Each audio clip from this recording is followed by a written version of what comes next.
one nation, under God, indivisible, with liberty and justice for all.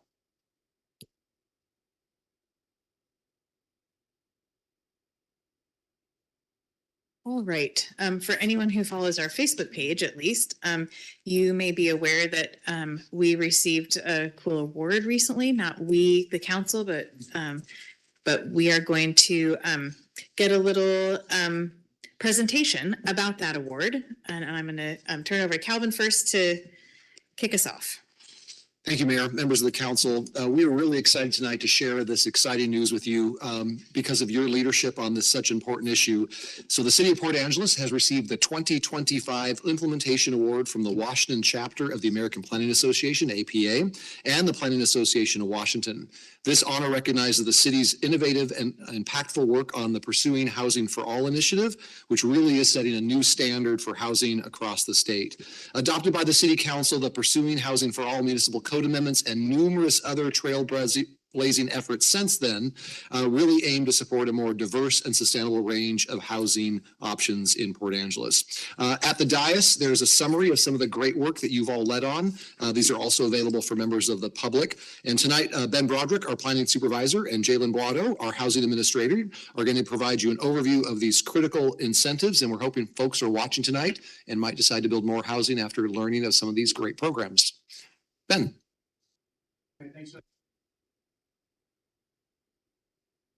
Thanks for the introduction, Calvin. Good evening, council. We thought it was apt that before we have the honor of presenting this award to you all, that we give you a little background on why we received this award and some of the work that went into being able to apply for this award. So to start off, the award, it all starts with a problem, and this problem is housing and housing construction. And so Jalen's going to talk a little bit about some of the solutions we were trying to provide. All right, we're going to start off with two different graphs and charts from our housing needs assessment. The first one is cost burden households by tenure in Port Angeles in 2020. There are 16% of all total households are severely cost burdened, and 22% of households are cost burdened. Severely cost burdened are households that are spending more than 50% of their monthly income on housing expenses or utilities, and that cost burden figure is 30%. And as you can see on this chart, there is a wide disparity between renter-owned and owner-occupied units.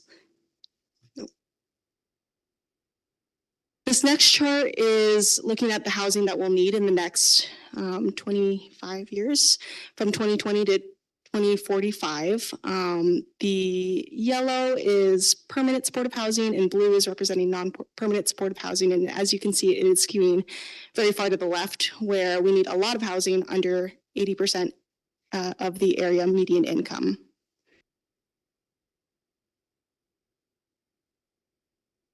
All right, so I'm just going to take you through some of the zoning changes we've done over the last several years. And that starts with what we're considering pre-2016, and we started really working on infill housing. Before 2016, most of our uses in the community were segregated. And if they weren't segregated, they were allowed by condition. And so, for example, if somebody wanted to construct an ADU, accessory dwelling unit, or a duplex, they would have had to go through a conditional use process with a hearing with the planning commission or hearing examiner, and they'd also have to go through a SEPA determination. So the barrier to constructing this type of housing was high. So between 2017 and 18, we started allowing uses. One of the big things we did was we basically stopped single family zoning. So we allowed duplexes everywhere with standards, and we also allowed ADUs with standards. And another big change was allowing for smaller minimum lot sizes. So if somebody wanted to create more housing and they had more land, they could divide that land into smaller pieces. So between 2019 and 2021, we're really looking at an era where we had our first housing action plan. That housing action plan, it really provided some construction targets for housing, and it also provided a roadmap for partnerships. And we also went through our building residential capacity code updates. So the big achievement there for housing was creating an infill housing chapter. So that made it a lot easier for people who wanted to build that type of housing to find the regulations on their own. And it also allowed for a lot of different standards and a lot more housing types considered infill that were allowed in many zones. And the last kind of era we're looking at is the grassroots era, where we had our Pursuing Housing for All code updates. So we really looked at the numerous amount of barriers to housing construction that this community was facing, whether it was people coming up to the counter and us having to walk through things, or realizing that there were some different small barriers. And so there were a lot of code updates in that process, but some of the major ones that made a huge impact were allowing 4 units on a R7 lot, the Alley Street subdivision allowance for any lot and that had an alley, obviously, and then also park models being allowed as ADUs. So I think it's important that, you know, the housing production we've seen in recent years wasn't all because of zoning, and it didn't all happen at once. It was incremental, but we kept on making changes. And a big piece of this whole puzzle wasn't just zoning, it was also housing programs. This is a quick timeline of the housing programs that the city offers. In 2004, the New Improvement and Community Enhancement Nice Neighborhoods Grant was created. In 2019, it's the multifamily tax exemption was adopted. And in 2020, the sales and use tax grants. And then in 2023, there are 3 different actions. My position, the housing coordinator / administrator, became permanent. The city created and adopted the permit ready plans, and the fee waiver program was created. All right, and this is just a summary of what the impact is of all of these programs. So this is the statistics from 2024. In total, the city gave out $1.2 million in local housing grants or awards, and we helped create 30 units of new affordable housing. This chart is illustrating the progress of housing growth over the years, and as you can see, from 2022 to 2024, the housing units have increased. This next chart is showing the different types of housing between 2014 and 2024.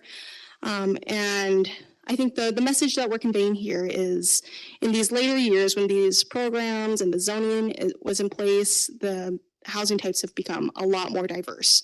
And there's more options for middle housing and infill housing for folks in Port Angeles. Jalen, before you move ahead on this, can you quickly say what the colors are? Because the typing is too small for people to see. Purple is apartments. The yellow color is single family residences. Orange is ADUs. The darker orange is manufactured homes. Duplexes are red and triplexes are pink. And you can see spikes in the different years that these code and programs have been in place. So there's a spike in like the 2017, 2018 area, and then again between 2023 and 2024. It's all about the rainbow you're seeing. There's more colors. Sorry, just a quick question. So just understanding the graph. So you're saying in like 2017, there were more apartments available, and in 2023, there are less than in 2027, or are these? This is about housing construction. So These are constructed, units okay. constructed, yeah. So the diversity of housing construction, you can see a big difference now that we've had all these programs. And for the purple, those are probably specific apartment buildings, like one project came online that year would be my guess. That's right. It's Peninsula Housing Authority is that big purple bar. So those were the outliers. Any other questions? Well, just tagging on that, how do we make that big purple bar every single year? That's your challenge.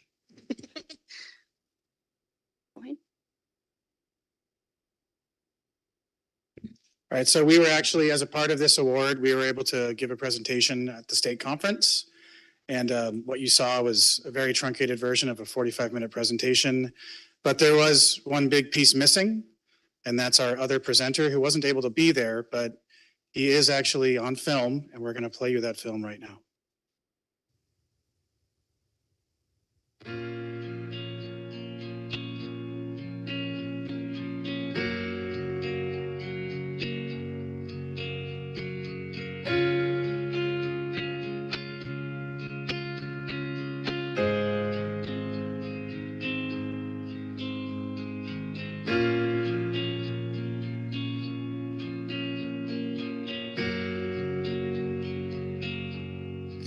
Hello, my name is Steve Luxton. I'm a builder in Port Angeles, Washington.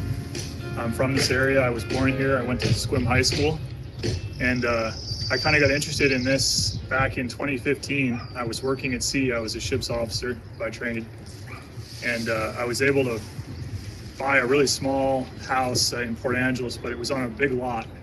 A lot of these old mill houses here in town, they've got a 400 or 500 square foot house on a 10,000 square foot lot. That was pretty common, and it still is. So there was a lot of potential for infill development at these sites, but at the time, there wasn't any legal pathway to do that. So I was going to sea, and in between one of the times I was back on the beach, I talked to my neighbor, and my neighbor had been on the planning commission. He said, well, we've just come up with this new thing. It's called an ADU. And I said, what is that? He said, well, it's an accessory dwelling unit. And he said, it's a mother-in-law cottage, just a fancy name for it. So I said, well, that seems like it would be a pretty good start. Like, I kind of was interested in doing something with this land. And so I went down to the city, and they said, well, yeah, you can build that. And you'll need to go through a conditional use process and, you know, write letters to your neighbors and get their permission to build this kind of project. So I said, okay. And that's kind of how I got started. And so back in 2018, I built an ADU over on 10th Street. And that ADU was kind of the beginning of the construction industry for me. Even this thing that we're sitting here today has the same floor plan as that original ADU. It's just 2 units side by side. So kind of slowly, as Port Angeles has gone through this process over the last 10 years of opening up more opportunities for density and infill, I've kind of grown along with that. You know, when they said ADUs were allowed, I did ADUs. And when they said, okay, you can build a duplex, I built a duplex. You know, as soon as something came online, I've been the first person to do it in this community on multiple fronts. So, and it's been wonderful. I've, you know, to take this town 10 years ago, you know, we're bounded by the mountains and the ocean, and we've got geographic barriers on both sides. We had a lot of wonderful public land here that, you know, we're not seeking to build housing on. So we didn't have many options here other than to increase density. And ultimately that took a situation where we had no real building sites left in the town other than just a few key large sites that would have taken a really major investment to do anything with. And we've got a situation now where there's room all over town. I think, you know, when they allowed ADUs, that doubled the density that could be done in town. When they said duplexes, that tripled it. When they said 4 units on a parcel, that quadrupled it. So we've just had this proliferation, this Cambrian explosion of opportunity here, where you can drive down the street and say, oh, okay, I could build a house in the backyard here, subdivide it, build a duplex, an ADU, any combination of things. And so things like that, to have these really broad swaths of saying, you know, this can be done anywhere in town. 4 units can be done almost everywhere in town. The multifamily tax incentive everywhere in town. These grants, it's really opened up this development in a totally new way that has empowered people like me, small-time people, homeowners. You know, it's people building ADUs that are accountants during the day.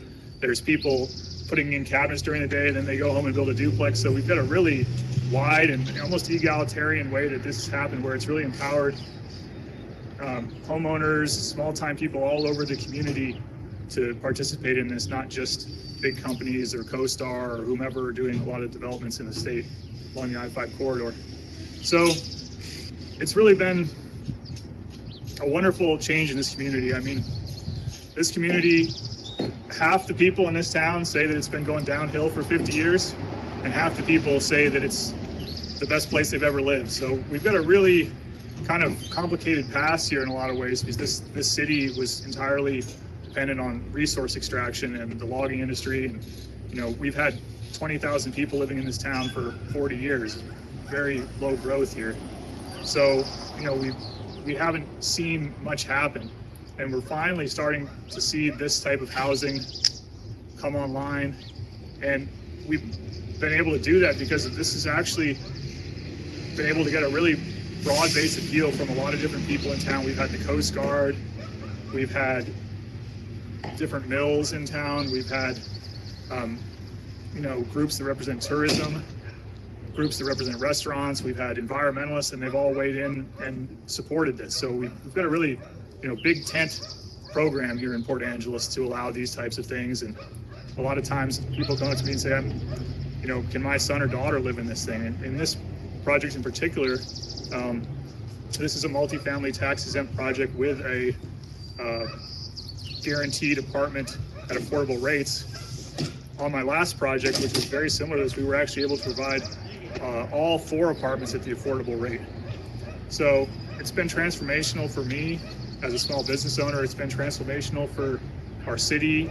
A lot of our businesses were having trouble finding people, especially during the tourist season, because there's no housing available. So, you know, I'm excited about the future here. I wouldn't be in Port Angeles if it wasn't for these changes that have occurred over the last 10 years, and the vision of people like Ben and Shannon and others, Lindsay, Kate Dexter, people in the past that have been instrumental in this change.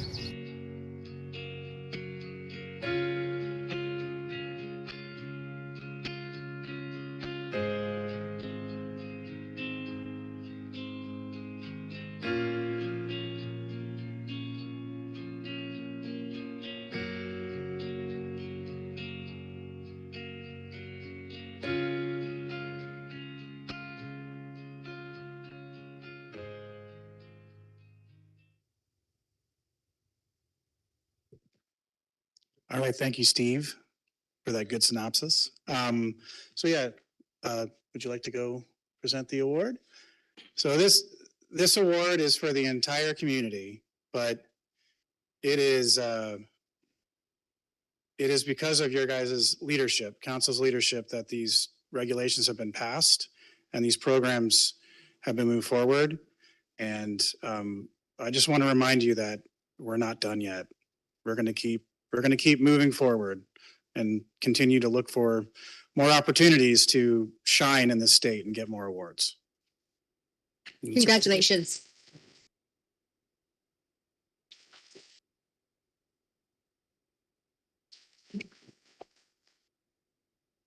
Thank you very much. And thanks for taking your time to come and share that with us today.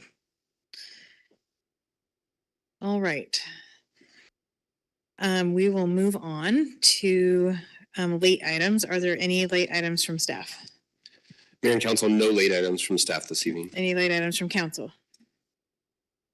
All right, hearing none, we will go to public comment. I'll wait for is there a sign up sheet? Sorry. If you're online and wish to make a public comment, now is the time to raise your hand. I'm going to call on people in the order they signed up for starters, and I will do council chambers first and then online because it's easier than going back and forth. Easier for IT.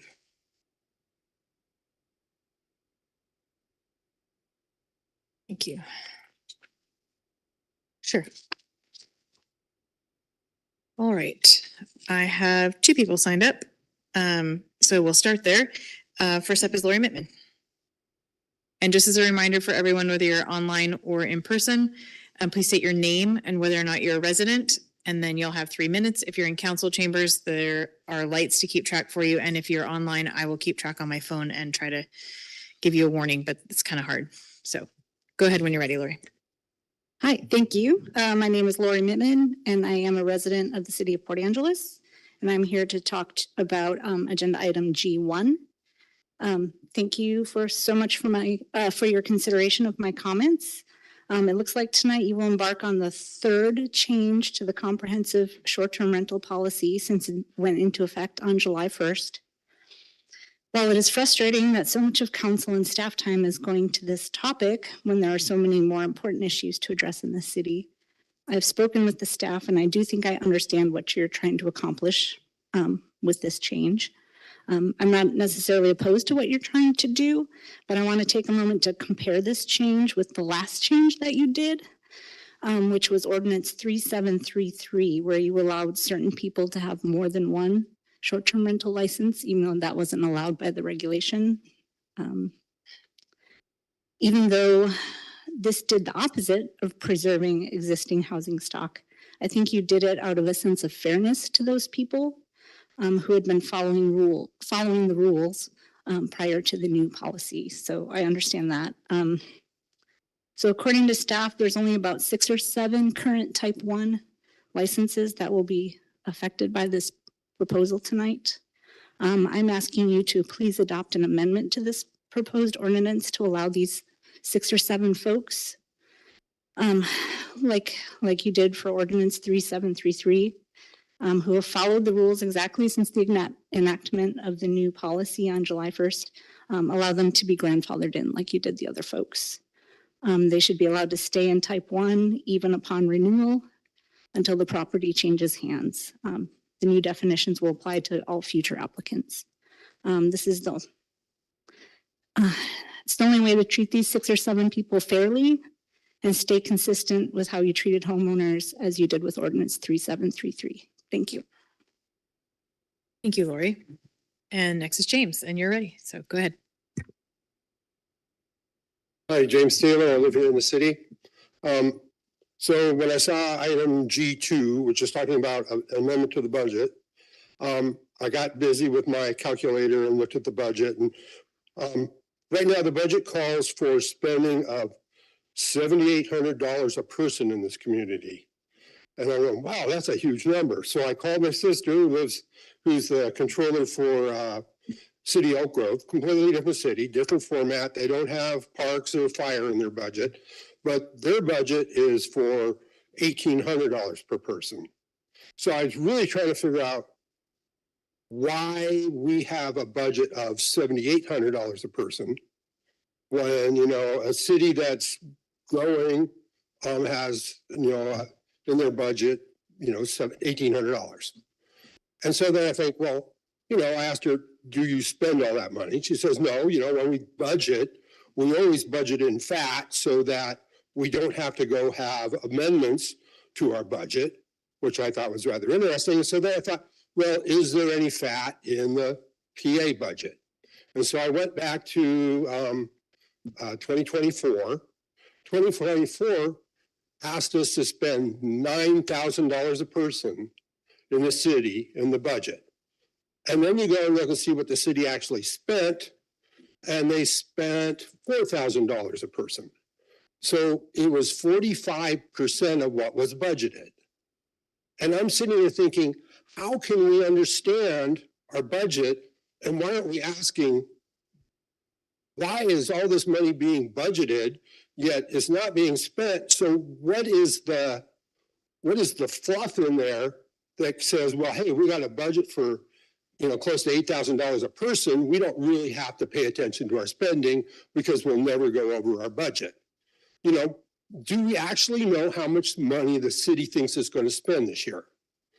I know my household, I know what I'm going to spend this year because I know what my income is, and I know I can't exceed that. Another thing that I noticed is I've heard from people saying we're broke.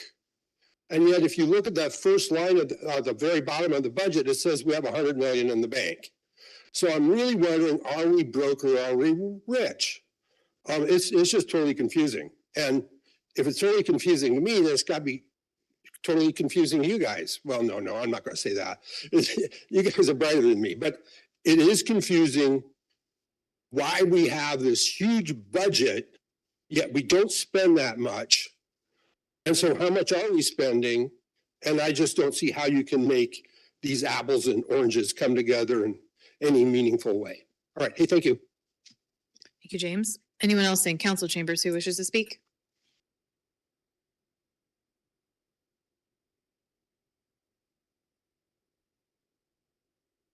Hi, Stephen Paleo, have a home in Port Angeles, a couple businesses within the city. I think it's item I-1. It was something about we're going to open up the application period again for LTAC committee. Again, this is another example of kind of the dysfunction in this committee here. We have several qualified, professional, community-minded people that would like to volunteer, yet none have made it through, I don't know, what seems like a secretive, unclear gauntlet of an interview process. This is a volunteer position, no pay, no perks, just people looking to serve.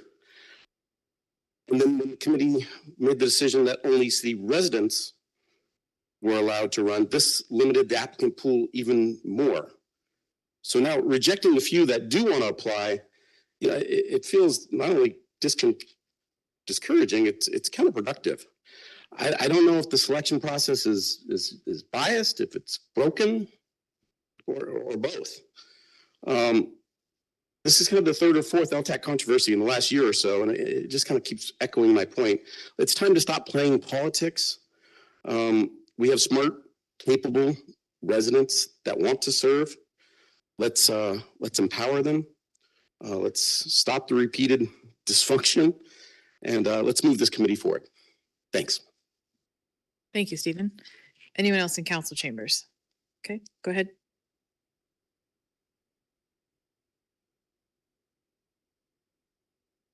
Thank you. Thanks for allowing me to ask a question first. Cosman Yuga. I live here in the city. And my question is about the type 1 short-term rentals, changing the definition to type 2. What would qualify? So it is a type 1, but I want to see if it affects me. I don't have a full kitchen. It's only a kitchenette. It can't be considered a full house by itself, so to speak. So I wanted to see first, would that affect me? And second, I would like to see if I can be grandfathered in type 1, since that's what was decided earlier. So we can't, yeah, thank you. We'll make sure that we get you connected with staff. Appreciate it. Yeah, thank you. All right, we'll go online. We'll start with LC, and let me get my timer ready.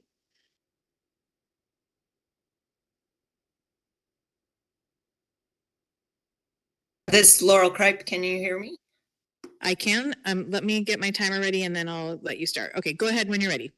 Okay. Laurel Kripe. I live in the city. I want to speak to the G1 STR option. So I think it's great that you guys are talking about STR licenses when you've just got the award for adding housing units and being very creative about adding housing units in the city. And I just want to remind everybody of the math. All those numbers of increased housing, every short-term rental is -1. So every number, short-term rental, -1. It's not housing. It's, you know, tourism, which has its own benefits. It's not housing. So looking at the change that's being proposed, I appreciate that they're clarifying that detached units are separate and not type 1s. Now that was already covered in P of the definition under dwelling or dwelling unit.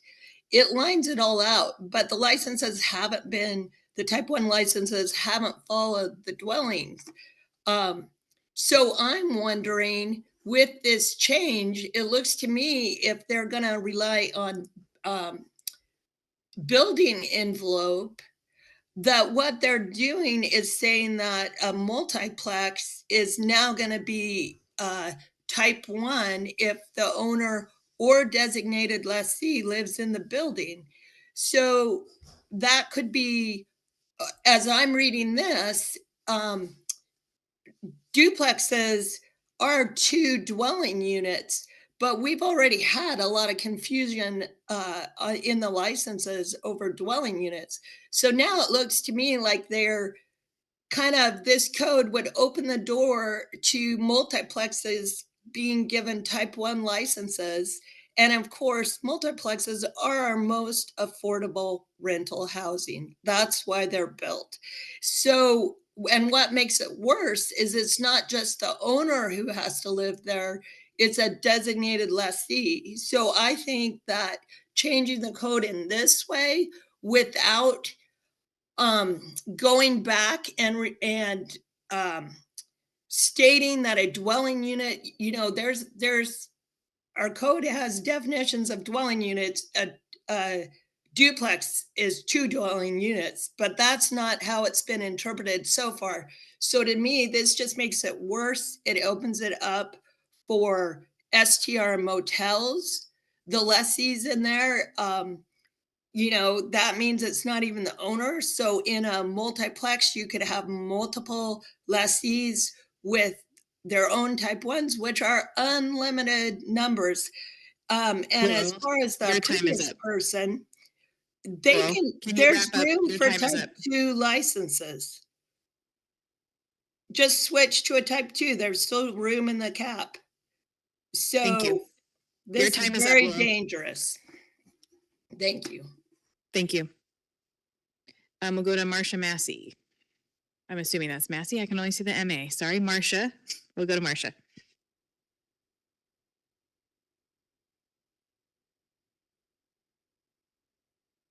We can't hear you yet, Marcia. But you are unmuted. Let's try again.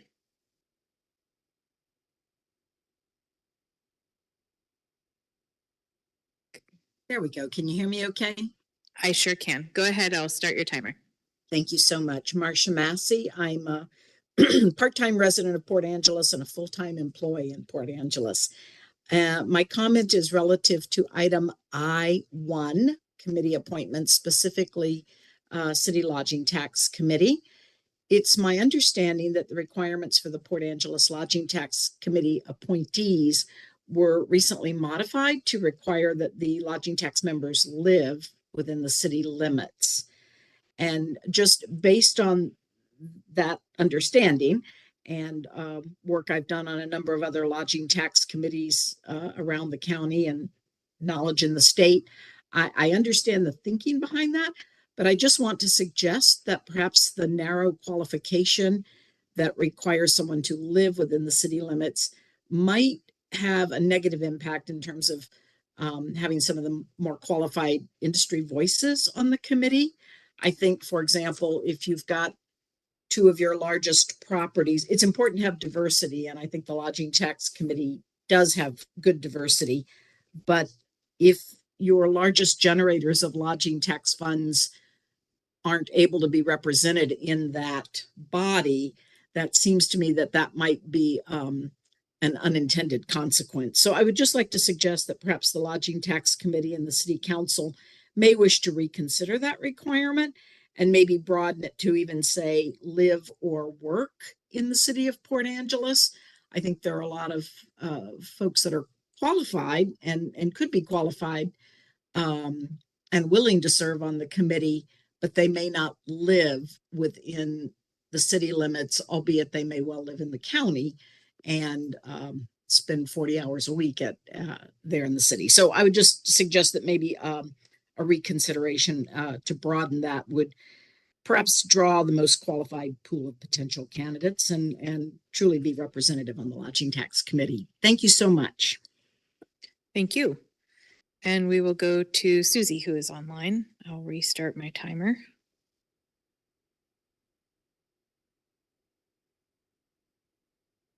Hello, go ahead when you're ready, Susie. We can hear you. Thank you. Susie Blake, Port Angeles resident. I just want to speak briefly to agenda item E4, mineral oil spill cleanup contract for $55,000. It's noted in the documents on that there's a $100,000 budget for vandalism cleanup. So that's utilizing over half of it for this alleged vandalism. I would allege that it's a higher level crime than that. And I just want to point out that this is exemplary of the destruction caused by the current status of crime and destruction in Port Angeles. And I'll be back later to talk more about that. Thank you. Thank you, Susie. I don't have any other hands online, so let me stop my timer so it doesn't go off in 3 minutes. So we will move on to consent agenda. And is there anything anyone would like to pull from consent agenda? All right, anything anyone would like to add to consent agenda? Drew, go ahead.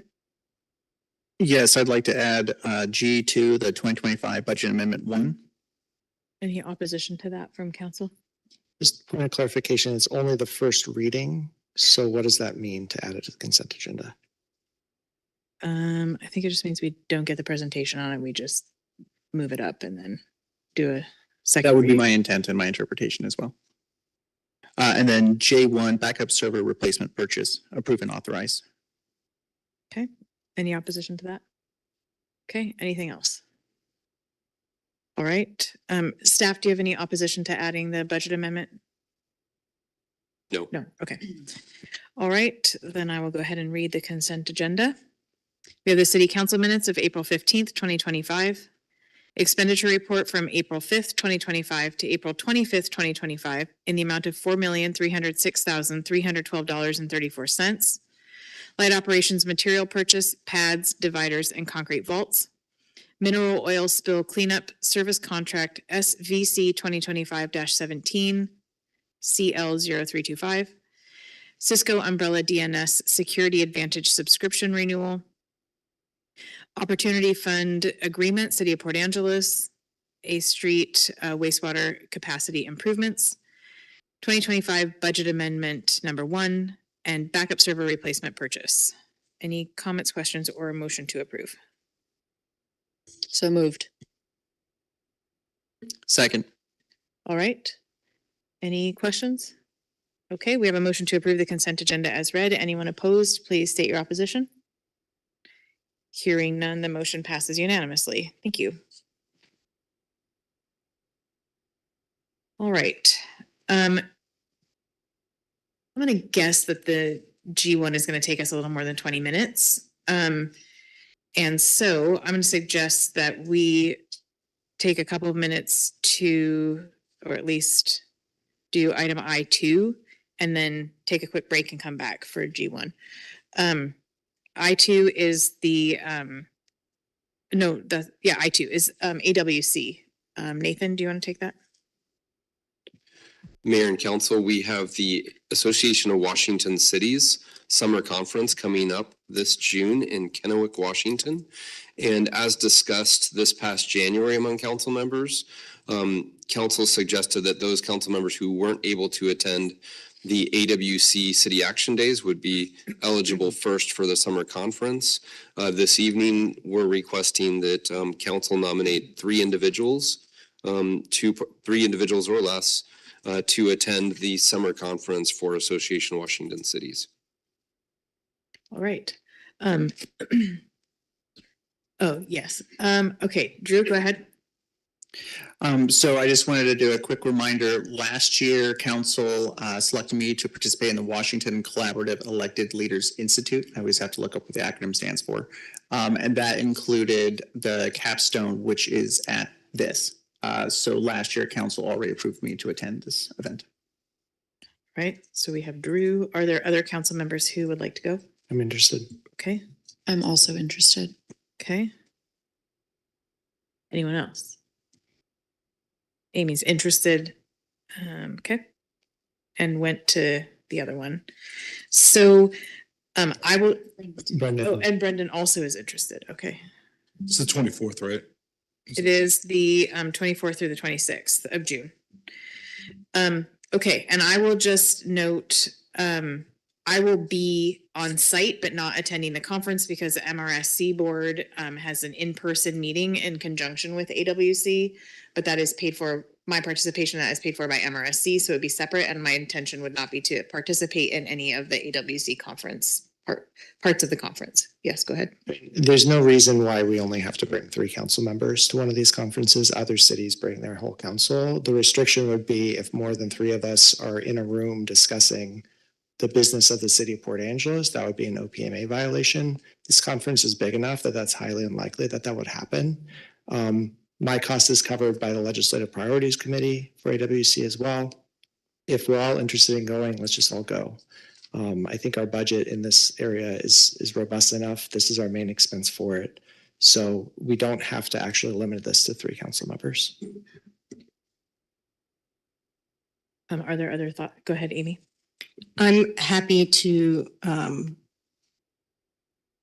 give up my interest. I am a little curious, though, if Lindsay is leaving the council, the interest in attending. Because I've been very involved in AWC for the last 8 years. I've been part of the Legislative Priorities Committee the whole time. I've been to lead a roundtable at this conference. Also, it's part of the Legislative Priorities second meeting of the year, sorry. Okay. Nathan, go ahead. Mayor, I just want to reiterate the recommendation, which is also ensuring that we have voting designation designated for 3 individuals for the AWC annual conference business meeting. Thank you. And just if you happen to know off the top of your head, anyone up there, if the current council budget does have enough money to pay for registrations and transportation for potentially more than 3. It does. Okay. I just want to say I was supposed to go to the last one, but got COVID like a day before and was pretty sick. Yeah. So we were sorry to miss you and glad you didn't go. Yeah.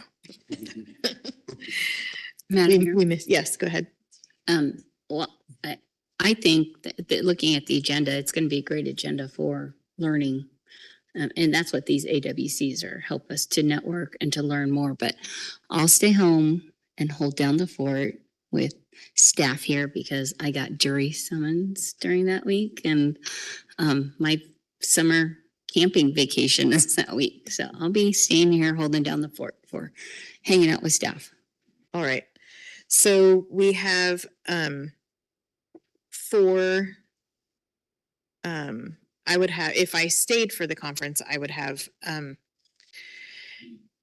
1 night of hotel and my transportation covered by MRSC, but would require another night from the city. So I think the issue has been we've carpooled in the past, and so we would want to be careful about how we get there in terms of being all together somewhere, but I think we can work that out. Do you have any concerns, staff, Nathan, about the proposal? I just want to check in. I think council is familiar with the Open Public Meetings Act rules and ensuring that you are not in the same room discussing city business. I think that that's going to be critical. Not something we've done before, but I think it's certainly, if that's the desire of council, we can make it happen. Okay. Is there anyone who does not like the idea of more people going? No, Amy goes. You'll stay, okay? So Amy and Latricia. Okay. I may have volunteered myself for something else, so I'm going to include myself in the group because as long as I'm there, it would be nice to attend some of the sessions. But I think I'm perfectly comfortable because I have potentially volunteered myself with something for MRSC to not be available for all of it. So, and because of the meeting, we'll miss some. So we can make a motion, including Drew, Lindsay, Navarro, Brendan, and me. But also we need to designate which of those 3 are voting members because the business meeting happens. So my recommendation would be I'm just going to throw something out for fun, that it's of the Drew, Navarro, and between Drew, Lindsay, Navarro, and Brendan. Drew, go ahead. Just as clarification, we're not going to have to worry about redundancy with appointing me a second time. Well, the vote, there's, I didn't regarding the, not the No. voting part, but no, I I think don't just, believe we need to. so it's clear that Okay. who else fine. going. And, and it's easier to include you in the motion because then when we designate voting members, you're already in the motion. So, that's my opinion anyway. I don't have a motion in my head yet, but, are there 3 folks up here who feel strongly about being a voting member? Brendan would like to vote. Anyone else? We need 2 more people to vote. I'm happy to vote. Okay. And Drew. Okay, Drew, Navarra, and Brendan. Okay. So I don't usually make motions, but I can since I'm already unmuted and have been talking this whole time. That I move that we send Drew, Lindsay, Navarra, Brendan, and myself to the AWC conference, and that Drew, Navarra, and Brendan are the voting members for the business meeting. Second. Okay, anyone opposed to the motion, please state your opposition. I'm going to vote no. I don't think everybody should go. Right, anyone? Oh, wait, okay, so then we need to do it the other way. All those in favor of the motion, please say aye. Aye. Opposed? Aye. Okay, so that's 5-2, and I will note that on my card for the record. Okay, let's take a 5-minute break. It's a little bit early, but I think other items are going to take us a few more minutes, so we'll come back and start at item G1.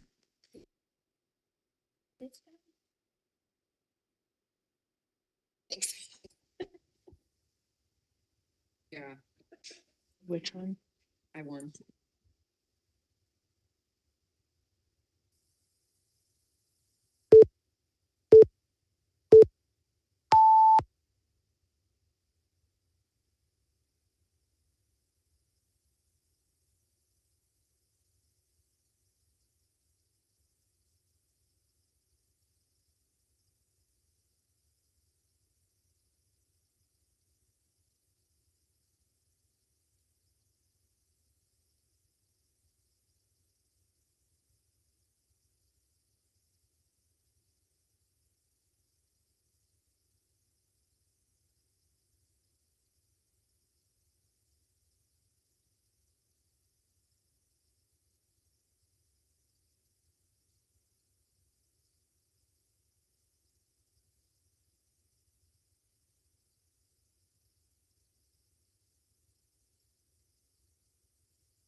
All right. We should reconvene.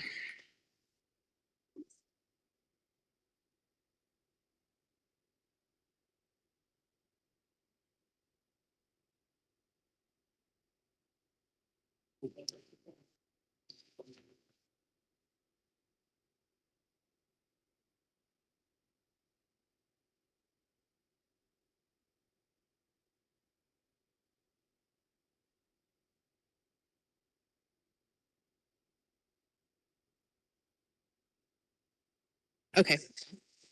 We'll go ahead and get started. All right. We are at item G1. And I'm going to turn to that section in my packet. And I'm going to turn it over to Calvin. Thank you, Mayor, members of the council. You'll find this information starting on page G1 of your packets. On March 6th of 2024, the City Council adopted Ordinance 3728 implementing detailed regulations for short-term rental operations, including a definition of a Type 1 short-term rental. The proposed legislation before you tonight will revise that definition so that after May 16th of this year, a Type 1 short-term rental license will only be issued or renewed for a property where the rooms to be rented are located within the same structure envelope as the primary residential unit, basically within the four walls of the main house. Therefore, rooms in detached or satellite accessory structures will no longer qualify as a Type 1 short-term rental. Currently, there are 24 Type 1 licenses that have been issued by the city. It is estimated that approximately half a dozen of these licenses are for detached structures and will be impacted by this legislation. Therefore, when those licenses expire, the applicant would not be able to reapply as a Type 1. They may be eligible to apply for a Type 2 license if available. There are also approximately 20 pending applications, of which a half dozen or so are for Type 1 applicants, with an unknown number of detached units within these applications. These Type 1 applications, if detached, would not be processed as a result of this legislation. And again, they may be eligible to apply for a Type 2 license if available. I would also note that staff is planning to conduct a work session with the council in November at the 1-year anniversary of the STL regulations going into effect to explore lessons learned and opportunities to further strengthen the program. Tonight's recommendation is to, number 1, conduct the first reading of the ordinance, revising the definition of Type 1 short-term rental and adding the new definition of structure envelope. 2, to waive the second reading of the ordinance, and 3, to adopt the ordinance. And I'm happy to take any questions. Are there questions from council? So move the Lindsay, go ahead. recommendation. Okay. Second. All right. Would you like to speak to your motion? Yeah, this doesn't eliminate the other requirements of Type 1 licenses. The intent of Type 1 licenses was that it's when it's the OG Airbnb, it's a room in your home. And this helps to clarify that that is a room in your home. And it is, what else was I going to say? Yeah, it's a cleanup bill. Let's adopt it. Any other comments? Oh, go ahead. Yeah, I'm not going to be supporting this motion tonight. This is a motion about semantics. This is, I think we all have long enough memory with the federal government changing the definitions or inventing new definitions. It used to be called war. Now they call them, operations, and you can do a war for 15 years. So changing the definitions of things. We have a definition for a person's property on, we use the International Building Code. The idea that somebody has a room above their garage is a short-term rental. It's not going to be and it's detached, doesn't make any sense. We need to, this is going to, like I said, it's like such a small number of people that this is actually affecting. And I think, to push what would be considered ST1 short-term rental Type 1s to become 2s is sort of circumventing the cap and artificially sort of lowering that cap. I mean, with the ordinance 3733, we gave away housing. So it's not about housing. I think we need to, I can't support this. But I will, I think there's other stuff that I don't like with with our current code, and I think I'll just try to see if I can add an amendment to it. One of the things that is in the same section of code is a requirement for people to be home the whole time while renting their short-term rental, type 1 rental, which I think is a burdensome requirement. We had a constituent come up and, they go to work in Alaska for 2 months during the summer.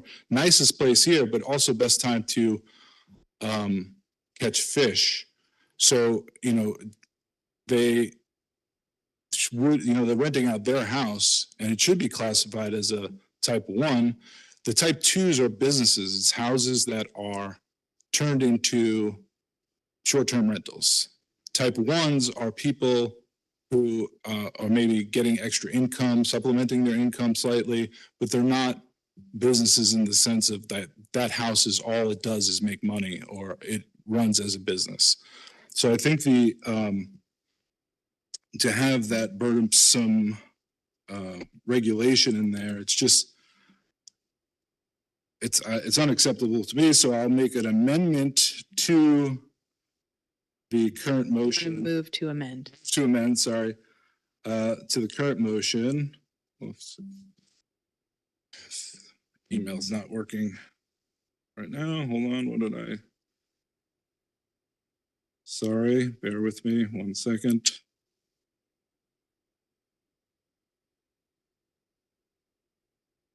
Here we go. Okay, I move to strike the owner to strike both the owner or designated leasee is personally present in the dwelling during the rental period from subsection S of section 17.8.095. Can you please email that to me so I have all those parts? Thank you.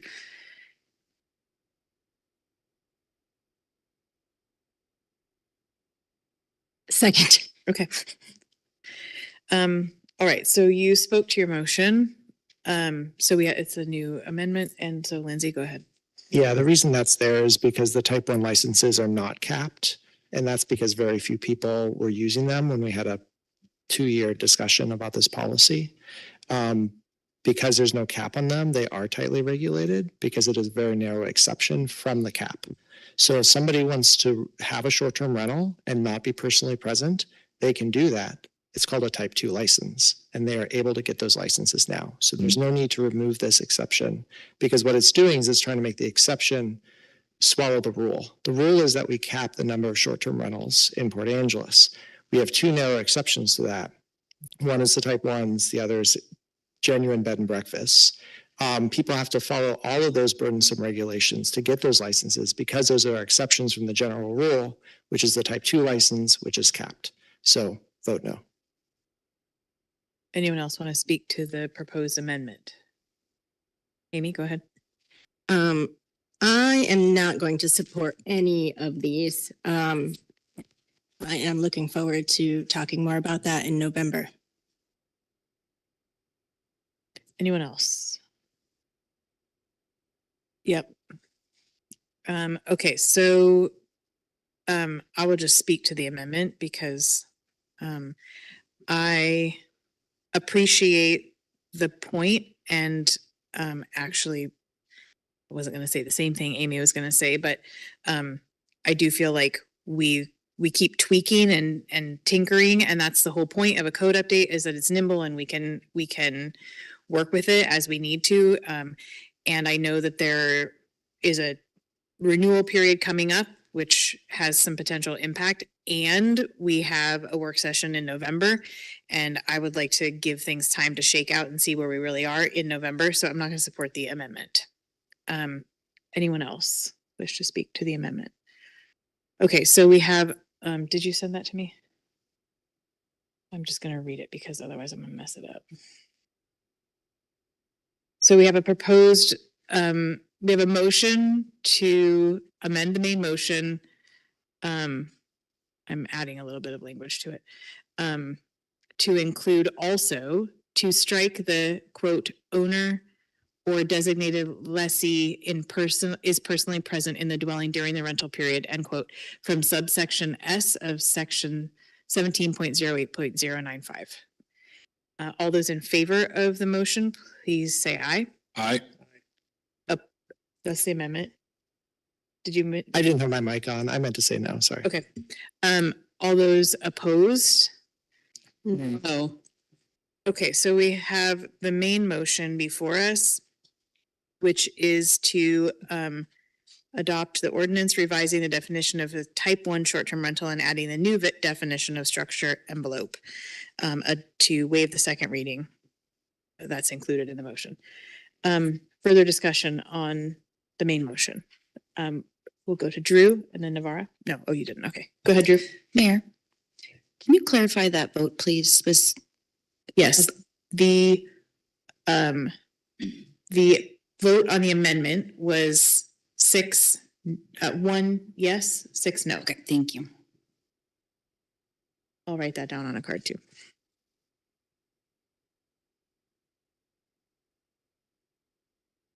Drew, go ahead. Thank you. I agree with the spirit and the intent of the code change that we're looking at making right now. But I do also want to recognize the fact that some of these license type 1s were, to the best of the ability, licensed by our staff. We can get into a whole discussion of how that came to be, whether or not that was interpretation differences or code differences or what have you. But at the end of the day, they were licensed by us. And I've always supported allowing non-conforming or grandfathering or whatever you may want to call it whenever things are changed, especially because this hasn't even been all that long yet. So I would like to move to amend the motion to allow formally licensed type 1 rentals who under the code change would now be considered type 2 to be classified as existing non-conforming type 1 until owner sold. Second. All right, so you spoke to your motion. Okay, I'll go to Lindsay. So this is not a property right, it's a license. So I think we're mixing apples and oranges in one respect. But more importantly, there's type 1 licenses currently available. So if somebody has a there's type 2 licenses currently available within the cap. So if somebody has a type 1 license that does not fit within the rules of the type 1 license, they can get a type 2 license. And I think our staff would be very happy to accommodate that and have already done that in some instances. So this in no way is a stranded asset. This in no way is property that somebody can't use for the appropriate purpose or for a type 2 license purpose. So what this motion is artificially raising the cap, which I think we all agreed on already. So I don't think we should do it. Let's vote no. Anyone else wish to speak to? Brendan, do you want to speak to it? Yeah, I think it is a property rights issue. We only allow 1 unit per license. The government telling you that your room above the garage can't be used as a type 1. It's within your property. It's not going to be housing. I think it is, I think government works best when you don't feel it, but I mean, it just seems, like, an overreach for me. I don't see anyone else. Oh, I'm gonna go to Amy and then back to you. Go ahead, Amy. I just want to make sure I understand where we're at. So the motion on the table is to change the definition, but not for the people who are currently licensed under that definition. Correct. So it's amending the ordinance and it is only going forward. It's from this point forward. It doesn't go back and revoke. It means when your license is up for renewal, the new definition applies. Okay, Mayor, for clarification, Sorry, I'm getting a no. I'm gonna let Calvin answer your question. Thank you, Mayor and members of the council. My understanding is, as the mayor described, that was the underlying legislation. That if the definition is proposed by staff in this proposed ordinance passed, it would be prospective only when a licensee for a type 1 expires. If they no longer meet the definition, they would not be issued another type 1 license. They may be eligible for a type 2. That's how the legislation is drafted. My understanding from the motion from Councilmember Schwab is another layer would be added to that that says if you currently have a type 1 valid license, and even though you may not be meet this new definition, you would, at least as long as you own that site, be able to be continually grandfathered in as a type 1 licensee. If that's my sense of the motion. yes, that is my intent of the motion. thanks, everyone. I I appreciate that. forgot that we were on the amendment, so I'm glad that everyone. Got it. No, what are you talking about? That being said, I do, like, that makes a lot of sense to me. I don't not support that. That's a double negative, but I'm gonna vote no because I don't support the change in definition at this time. Okay, and I'm gonna go to Navarra and then to Lindsay. I'm only not calling on you because other people who haven't spoken yet are speaking. Go ahead. Well, I think Calvin clarified what I just wanted to highlight again is that this does not revoke anybody's license. It rectifies and changes. I think that the language clears up the spirit of what we passed a year ago, and provides an opportunity for people, if they are part of these 6, to apply for a type 2 now, or to wait until their license is up and apply under the correct license, which is type 2. So it does not take anybody's license away. It provides a new opportunity going forward to have them come into compliance under the right definition. Lindsay, go ahead. I'll pass, thanks. Right, anyone else wish to speak? Okay. I'm trying to, I'm not ready to vote yet, so I'm just trying to think about where I fall on this. And I think it's true that because it doesn't revoke anybody's license, there is this opportunity going forward. It's not a lot of units. I don't have the form in front of me, but and I understand the argument, the logic that Lindsay has presented. It makes sense to me. And also I don't see this as big of an issue that we need to deal with it right now, but it is in front of us. So anyway, so we have this proposed amendment that we need to vote on. So all those in favor of the motion, please say aye. Aye. That was Drew and Brendan. Opposed? Nay. No. Nay. Okay, so we're back to the main motion. And do we need any further discussion on that? Okay. So we have a main motion to adopt an ordinance revising the definition of type 1 short-term rental and adding the new definition of structure envelope and waiving the second reading of the ordinance. All those in favor of the motion, please say aye. Aye. Okay, opposed? No. Nay. No, Okay, so the motion passes 4-3. And I will write down, that was G1. Yes, Carr. Sorry, I'll unmute. I'll turn my mic off for a second.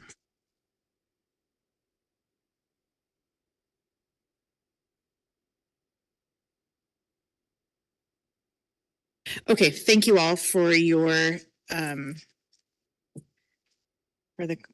for that item.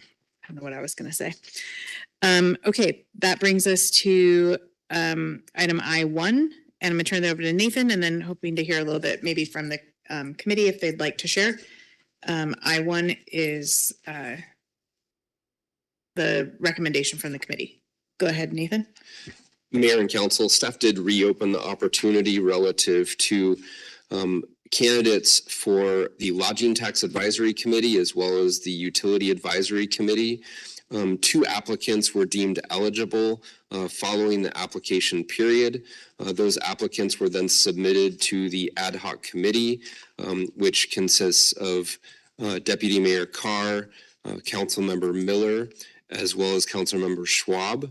The committee also consists of a member of the Lodging Tax Committee, as well as staff.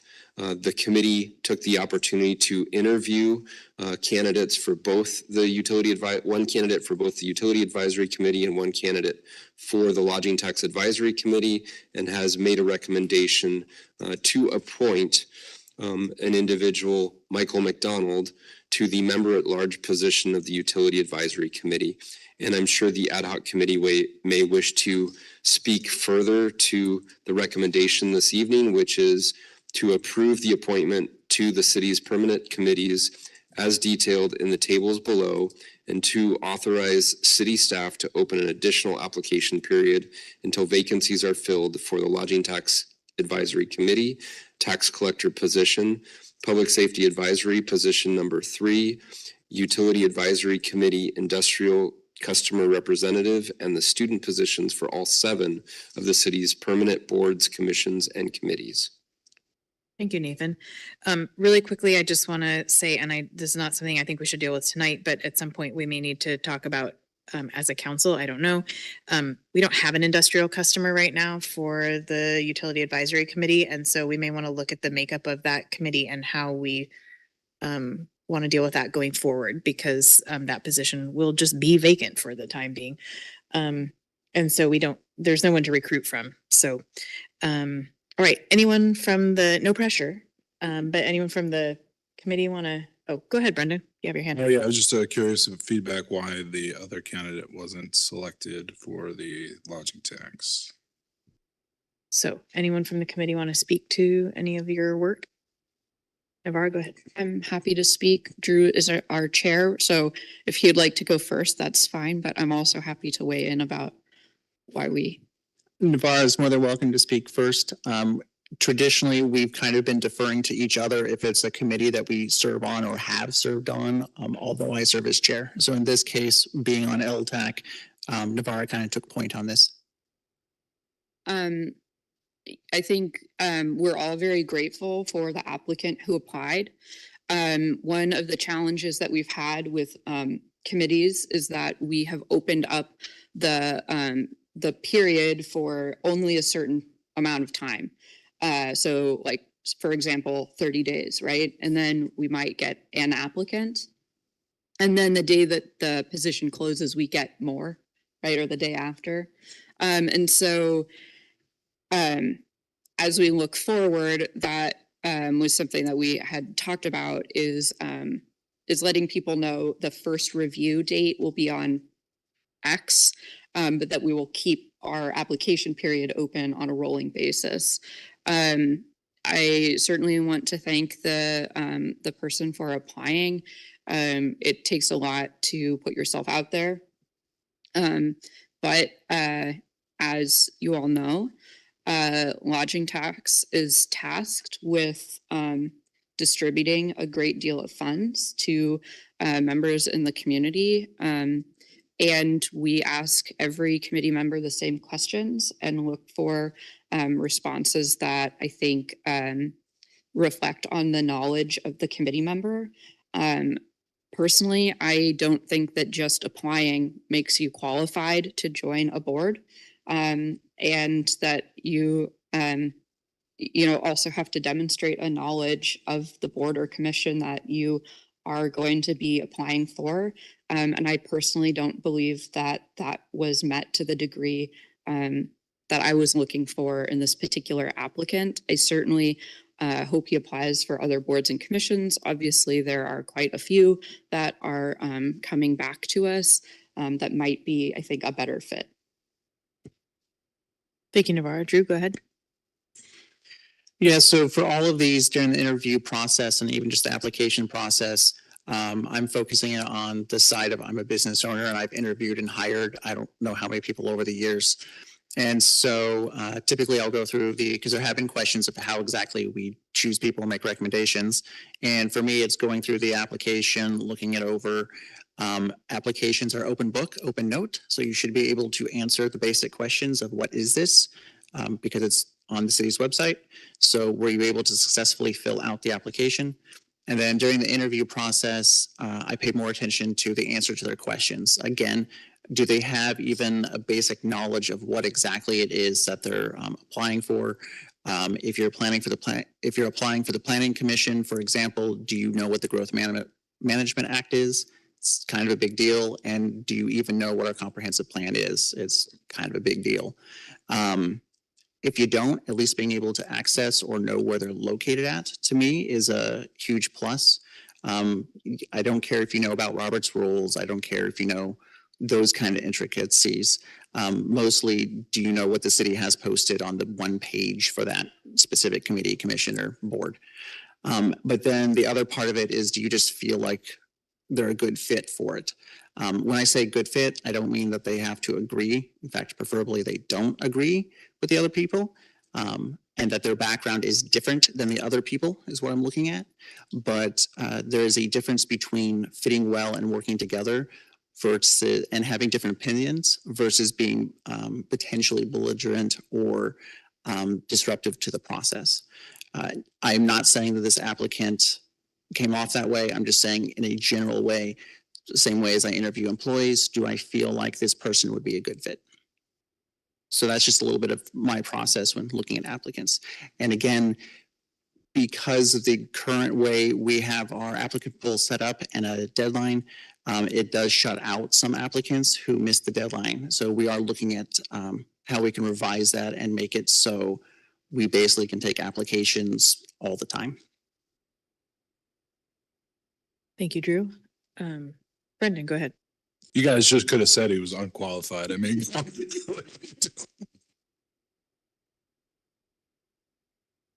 that a motion? No. Go ahead. I think too, to sort of harken back to some public comments that I think we do treat this as a job interview. And I think try very hard not to, share all of the details about somebody's interview, treating it like an interview. It's, as said, I think we're all really grateful that people have applied, and hopefully Amy does this very well, always encourages people to apply for other boards and commissions, which I certainly appreciate. So with that, I will make the recommendation I move to approve the appointment to the city's permanent committees as detailed in the tables below, and authorize staff to open an additional application period until vacancies are filled for the Lodging Tax Advisory Committee, Tax Collector position, Public Safety Advisory Board position number 3, Utility Advisory Committee Industrial Customer Representative, and the student positions for all 7 of the city's permanent boards, commissions, and committees. Second. All right. Any further discussion? Okay. Hearing none, we have a motion to approve the appointment to the city's permanent committees as detailed in the tables below, and authorize staff to open an additional application period until vacancies are filled for the Lodging Tax Advisory Committee Tax Collector position, Public Safety Advisory Board position number 3, Utility Advisory Committee Industrial Service Customer Representative, and the student positions for all 7 of the city's permanent boards, commissions, and committees. Anyone opposed to the motion, please state your opposition. All right, hearing none, the motion passes unanimously. Thank you. I think we did hear I think we've all perhaps individually, I know I have heard from folks about the concern with the tax collector position and the city requirements. So at some point, maybe we talk about that in the future, but not tonight, because that would be a late item and I didn't bring it as such. So that brings us to council reports. Brendan, go ahead. Yeah, I just want to say a big thank you to everybody that showed up to the Big Spring Spruce Up. I didn't get to go, but downtown looks really nice. I don't have much to report, just on a personal note. The last 35 days, I've had something stolen off my porch 3 times. So, don't keep things on your porch is the, but I went down and, to the police department like an average Joe and tried to go through the process, which officers were really nice. And I do appreciate the work they do. And, hopefully this person will stop stealing stuff from me. And that's it. That's my council report. Thank you, and I'm sorry that happened. Amy, go ahead. I thought you said I could borrow it.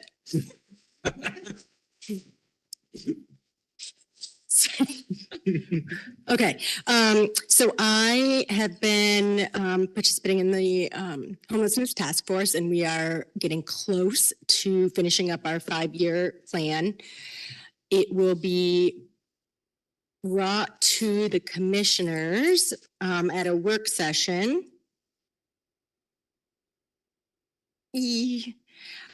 soon, and there will be a public hearing regarding the final product on May 27th. Should anybody want to speak to that or learn more?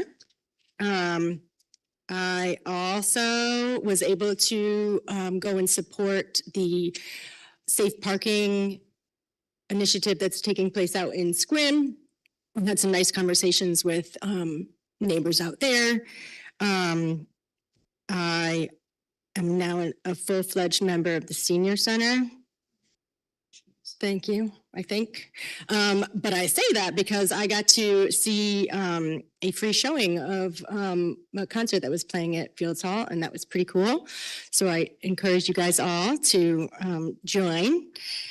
Also went to the fire department pancake breakfast, where you should know they don't have a problem with serving seconds. And got a little bit of depressing, sad, interesting news on the way here, actually, that Black Ball Ferry was canceling some of our trips back and forth to Victoria, just for lack of people wanting to be on them, and some concerns that America is not safe for Canadians. So I thought that was worth mentioning. Thanks. Thank you, Amy. Navarro. Well, I sort of, in a reverse order, yesterday, Latricia, Kate, and I attended the Missing and Murdered Indigenous Peoples March, which is always a privilege to attend and very humbling. And one of the things that was mentioned a number of times, not just by us, but by members of the Lower Elwha Police Department and others, was about how strong our relationships are between our police forces and fire departments and all of the law enforcement agencies who work together collectively to try to reduce the violence happening towards particularly our Indigenous communities. And it's, I think, a very visceral reminder of an epidemic of missing and murdered Indigenous people in this community. So I was honored to be there, albeit, as we mentioned yesterday, very sad, or Monday, on very sad circumstances, but it's good to bring awareness and represent the city there. And then on Friday, Latricia, Drew, and I, along with a number of members from city staff, attended a meeting with Commissioner Dave Upthegrove. And I think we were all very pleased to have the commissioner come out. We toured our water facility a little bit on the Elwha. And it was, I think, a real pleasure to be able to have the start of a better working relationship with our friends over at DNR. Latricia and I also attended the pool board meeting, of which now I'm trying to remember what we talked about at all. But I think the big thing is that we have a new employment policy around benefits, which I think the staff feel very positively about. And I think one of the big changes that the pool has made over the last year is opening up Fridays for events, like for party rentals. And so we got to see our like party rental numbers skyrocket. So I think that's very fun and a responsive need to the community. And then lastly, I attended some of the comp plan meetings at the senior center. So thank you for reminding me. And it was, I think, it was really fun and a really great way to connect with some of the CED staff and talk through, you know, current plans, future plans, the things that we would all like to see in our community that, you know, may be on the pipe dream level, but it was, I think, really nice to see other members of the community there and being able to provide input and have the ability to look at some very, very cool maps. Thank you, Navarra. Lindsay, go ahead. So I mentioned earlier, I serve on Association of Washington City's Legislative Priorities Committee. Our first meeting planning for next legislative session is in 10 days. So if people have things that you want me to voice in the committee, please bring it up. It's always easier to start early. So that's May 16th is our meeting. The legislative session ended, I think, unfortunately, without the really robust non-regressive taxes that were originally proposed in order to address the revenue shortfall that the state has. So, I mean, we saw the governor cut things like, or propose cutting things like dental care for poor children, which I don't know how you come back from stuff like that. And really there was strong lobbying by companies like Microsoft and other big tech companies that ended up weakening the first round of proposals. And basically the big tech companies shifted the burden onto smaller businesses and people in more middle income instead of the ultra rich. So I think we've had a good position as a city for a number of years, and more people basically came to that position as they looked at the revenue shortfall and what would get cut because of that. But I think that's going to be the ongoing issue going forward is, you know, how does the state fund the critical services that it needs? How does it help support, you know, the so-called children of the state, like cities and counties and school districts that are basically not having the revenue that we need in order to move forward? You know, how do we have fiscal policy that can actually work for what we need to do in Washington? So I think that was the big story out of the legislative session. I'm happy to hear from staff or council about things that I should bring up on May 16th with AWC legislative priorities. Thanks. Thank you. And thanks for being on that committee for so long. Drew, go ahead. I'll just quickly breeze through mine since they've already been mentioned frequently so far. So Tuesday and Wednesday, we had UAC and LTAC interviews. I did participate in going out to meet with DNR. I did do the pancake breakfast, but I was not able to do the big spring spruce up. But the one thing I actually did that none of the other council members have was I did have a Limited Peninsula Tourism Commission meeting on May 1st. And that's very interesting about Blackball because I don't remember that being mentioned at OPTC. So I don't know if that's super new or if that hasn't been well knowledged at this point. That's all I have. Thank you. Latricia, go ahead. Thanks, Navarra, for giving that very good wrap up. And at the Williams Shore, it was identifying tier 1 and tier 2 full-time employees. And they're still moving forward with establishing childcare, working with our state legislators on a grant for establishing or expanding on childcare. I also, and without Navarra, participated in, we had our Clallam County MRC meeting April 21st. We talked about development or projects that we want to narrow down and that the committee is looking to implement and stuff. But there are open positions at the Clallam County MRC. So again, we talk about people wanting to participate for the community out there. If you're interested, please check out Clallam County MRC. Collin County boards and commissions, and you'll be able to see, what positions are open there also in the MRC. One other thing with the MRC today, the vice chair and I were able to have an interview with Pepper Fisher on some near shore related issues impacting Collin County. So you'll probably hear that interview or see it on the Radio Pacific website. So yeah, it's been a very busy week, and I do want to say that I think we had a really great meeting with Commissioner Dave Updegrove when he came out here, and to really focus on the city's concern, which is our water supply. We are a utility district. We provide water, and we have over 25,000 people that live here that utilize the water source full time.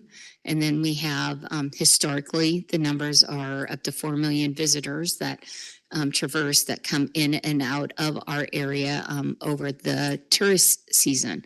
So we have a lot of people that rely on having that secure water source of the Elwha River. So I think it's very important that we continue to advocate with DNR for protection of our water source. And this is just one tool in our tool belt to really help us to protect our water source in the Elwha watershed. But I want to thank everybody that was there and staff that was there. I think we were able to also showcase to him some success in some other programs that we have, like the Vista View grant and stuff that we've implemented and that has found success, and the Street Tree program, which was also DNR funded too. So that's the end. Thank you. Thank you. You cut yourself off. All right. So I will start with today. I did 2 interviews with Canadian media on the cutback from the Coho, and I will get the dates wrong, so I will just paraphrase. My understanding is that they are going to postpone the start of their full 4 sailings per day for the summer to the end of June instead of starting in mid-June, so that they are not going to initially add the 9:30 departure from Port Angeles and the early departure from Victoria, so it'll stay here overnight. So there'll be increased runs, but not that full summer thing. So don't plan your evening schedule around the ferry initially. The other things I did, I was not able to go the whole time, but did spend a little more than an hour down at the Spring Spruce Up, and ended up working with some folks from Faro, which was fun. And if you walk past Field Hall, west on the path by the park, there's the whole row of gravel next to the empty lot, and it was covered with grass and weeds. And for the next week, until the weeds all grow back, it's just rocks right now because we pulled them all. But it was very satisfying because most of it was pretty easy. But I pulled a dandelion. The root was like this big around, and I needed some help. But it looks much better, and I appreciate everyone who coordinates that, and then all the folks who show up to help. I also participated, as Navarra mentioned, in the Missing and Murdered Indigenous People event yesterday. Really meaningful, and remembered that we actually had law enforcement escort this time, and we didn't last year because there was an awful incident going on downtown.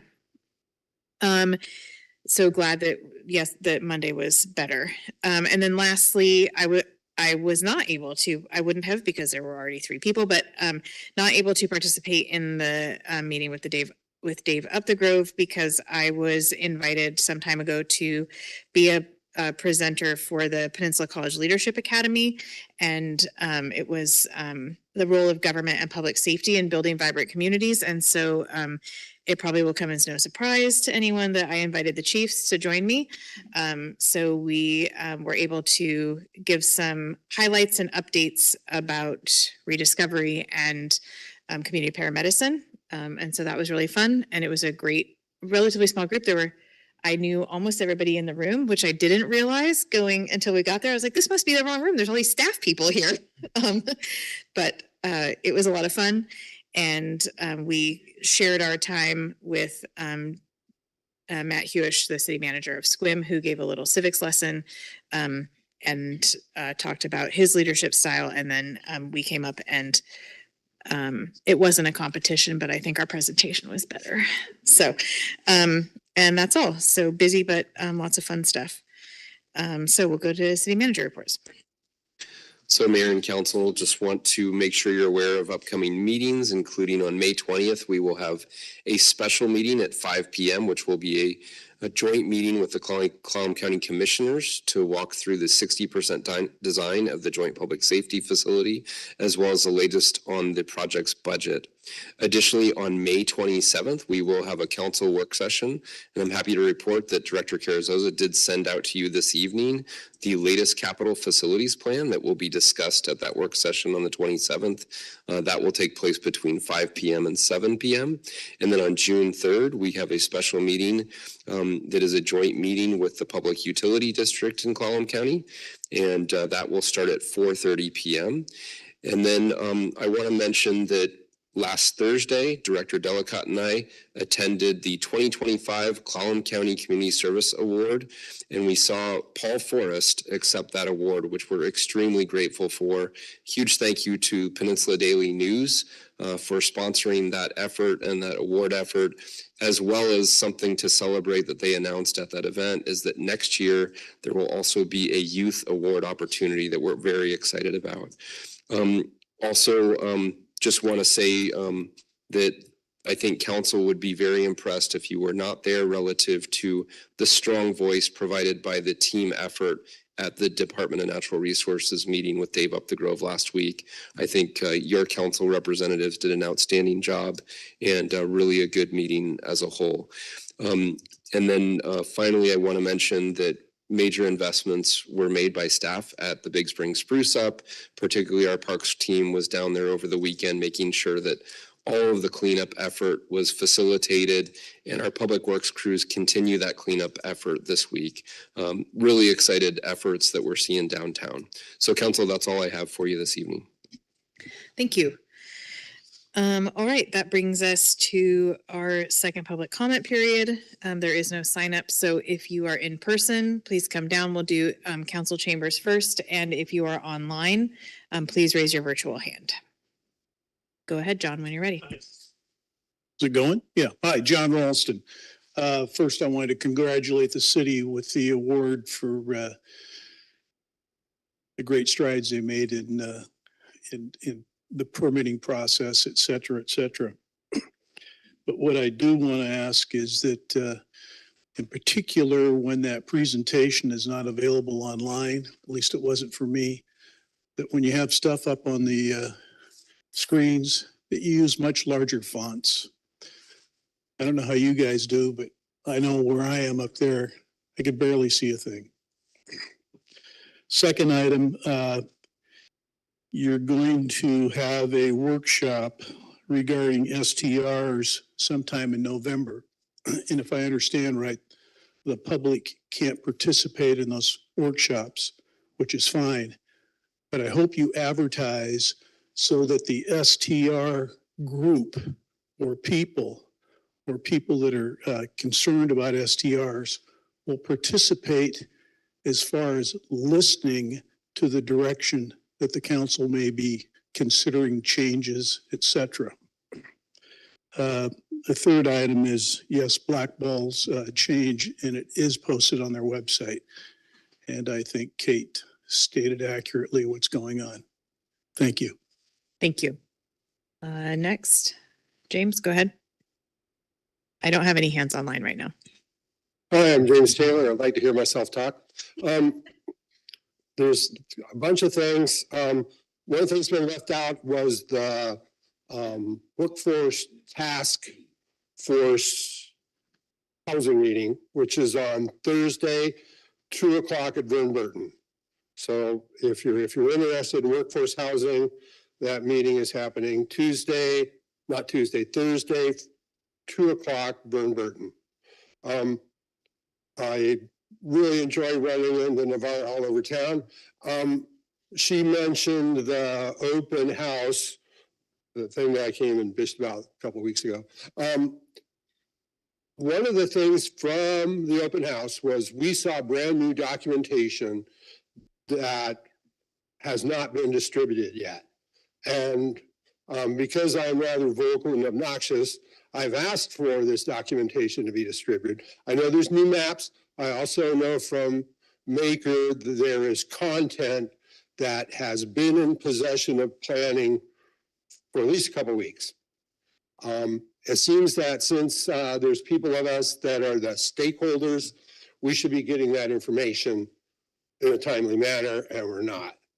I had one other thing that was a really great topic, but now I forget what it was. I took care of you. I took care of that. Okay.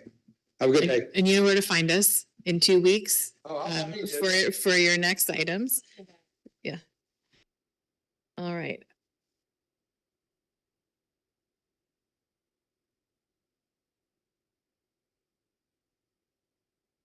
Go ahead when you're ready, Mr. Barbieri. I am a resident. In fact, I'm not sure exactly how long I've actually lived in Port Angeles itself. I've lived most of my life in Clallam County. If I understand the dates correctly, I might have went on Medicare in 1993. So I have lived within city limits for probably well over 20 years. And I've noticed, I've seen a lot happen in this community, some of it good, some of it not, and a lot of things I've missed. One thing I've noticed from a number of women over the years, perhaps over a span of over 20 years here and there, a rather troubling phenomena. I think there's been women not very well connected socially and of a lower income. There's been with some of them a perception, and some of them have gone into things in quite detail, how they've been treated and mistreated locally. We're talking everything from running with law enforcement and even just as troubling with the medical profession. And the thing is, if you get on your record that you're a troublesome patient or something like that, it sticks with you like a scarlet letter. I know that's a strong term, considering what we all probably know that really means. But I think it's an appropriate term for what some women claim to have experienced. I have, these women have either been privileged to listen to their conversations, being really a witness to them. And I even have a friend who has been trying to get on disability for a ridiculously long period of time. And it has been amazing. One thing I've observed with that individual, just close up briefly here, is that their disability has prevented them from getting on disability.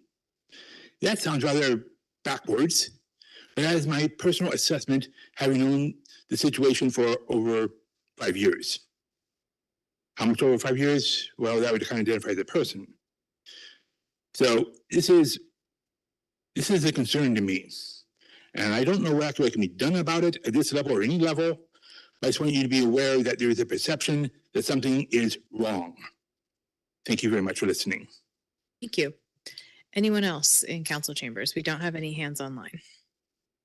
All right, then we are adjourned and we'll see you back here on May 20th. Don't forget, we have the meeting with the commissioners at 5 o'clock. See you all then.